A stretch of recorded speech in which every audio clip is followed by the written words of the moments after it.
Hey everyone, welcome back to my channel. So this video is a little different than the videos I've done before. This is a do's and don'ts video, obviously. So if you guys want to see my take on do's and don'ts on cut creases, then just go ahead and keep watching. All the don'ts are things that I used to do. They're not necessarily like, oh, if someone does this, it's wrong. It's just what I used to do and what I do now, you know? So first things first, I'm going to use the same brushes for both do's and don'ts because I feel like the brushes don't really matter. I think it's all in your hand, how much product you picked up, how much force you put into it, how gentle you are, etc. So the brushes I'm going to be using are the ones that are in the Violet Voss Rose Gold brush set, which, by the way, you guys, are fucking amazing. I'm just going to set both eyes. And my nose is peeling. It's not a booger, I swear. First thing on the don't side is don't start off with a crazy dark color. For example, I'm going to take this chocolate shade. And another don't is don't start off too high. I know with cut creases, I used to think, oh, I'm gonna cut my crease right here, so I need to start blending up here. Back then, I was like, yeah, duh. Like, obviously you start up there. Ugh, come on, common sense. This is a big old don't, because then you're gonna end up with your eyeshadow all up into your brow bone. It's gonna look super messy, and it's just not gonna work out. Another thing is that it's going to look super patchy. Fuck. On the do side, you want to take transition colors. And I'm going to take this one right here and only take a small amount of product. You can always keep building up the color and keep blending. Don't go straight into it like on this side. So like I said, you want to start building up that color and blend it out with a soft hand also. So like I said, transition colors. Then start making it darker. Go ahead with this shade. Now you can start with your darker color. Again, take a little product, not too crazy.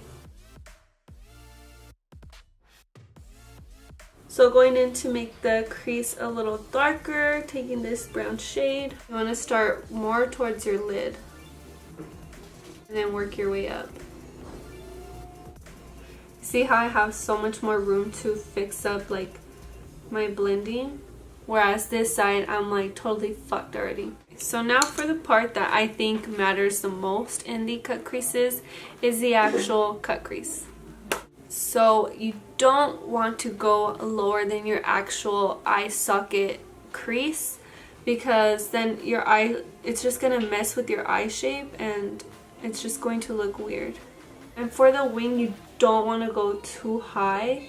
And you also have to have patience to make your line as crisp and sharp as you want it to be. You can't just be lazy and be like, well, that's good enough. So on this side, I'm going to actually follow my eye socket. And just swoop it out like that.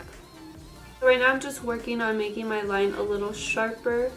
So this next don't is more of a my preference, like what I think doesn't look right.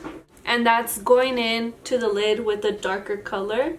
So I'm going to take this one. And I honestly think this defeats the whole purpose of the cut crease. I feel like you won't be able to tell you even have a cut crease. So what you do want to do is go in with lighter shades. Like I'm going to take this one but mix it with this color.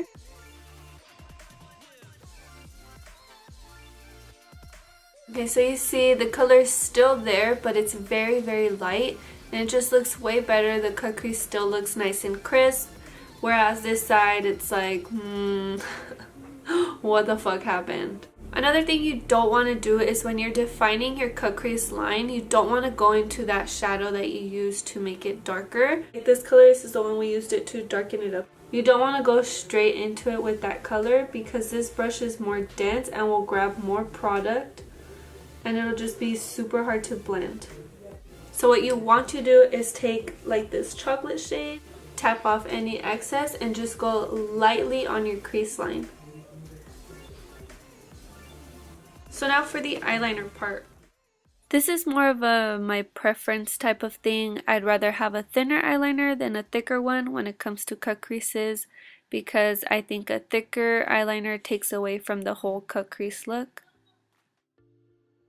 Since this look is focused on the cut crease, I am not going to be applying eyelashes. I'm just going to apply a little mascara. So those are my do's and don'ts of cut creases. Again, these are just mistakes that I would do that I no longer do. Obviously, I've learned, I practiced, and this is how I do it now. So if you guys found this video helpful, please let me know, and I will see you guys in my next video. Bye!